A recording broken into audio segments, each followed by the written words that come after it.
Best ever performance NDA की 207 seat.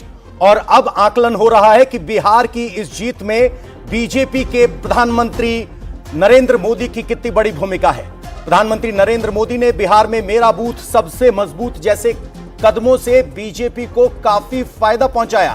PM Modi ने नमो app के जरिए 3 बार बीजेपी कार्यकर्ताओं से, महिलाओं से और युवाओं से सीधा संवाद किया, जिसमें लाखों लोग डायरेक्ट जुड़े थे।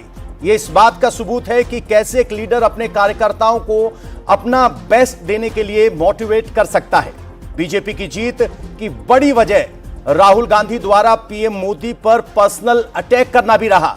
आपको याद होगा, जब राहुल गांधी 2019 में चौकीदार चोर का नारा दे रहे थे तो जनता ने इसे नकारा और बीजेपी को 303 सीटें दी।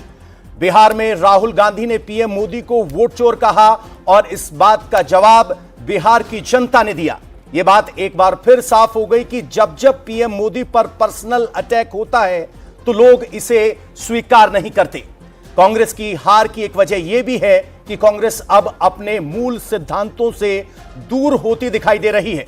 अब कांग्रेस के एक्शन में कांग्रेस पर अब लेफ्ट का असर ज्यादा दिखाई देता है, जिसमें अराजकता और जनजी को की जाने वाली अपील, कांग्रेस का तुष्टीकरण नीति भी एक बड़ा वर्ग कांग्रेस से दूर हो रहा है।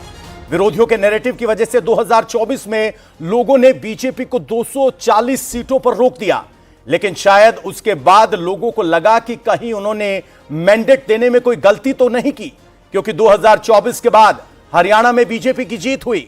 जनता ने अग्निवीर के खिलाफ कांग्रेस के नैरेटिव को नकार दिया, पीएम मोदी पर अपना भरोसा जताया।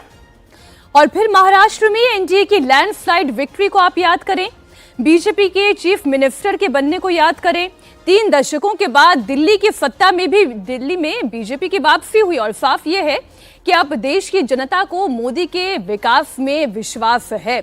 तो आप ये देखें, चाहे वो 2024 के चुनावों का नतीजा हो, महाराष्ट्र की विक्ट्री हो, हरियाणा से लेकर दिल्ली और अब बिहार का जो नतीजा है, ये मैंडेट ये बताता है कि मोदी के विकास में जनता का विश्वास है। उसमें नीतीश कुमार का बिहार में साथ है जो उन्हें ये जीत दिलाता है। जब मोदी कमजोर नजर आए, जनता साथ आई और परिणाम बम्पर आए।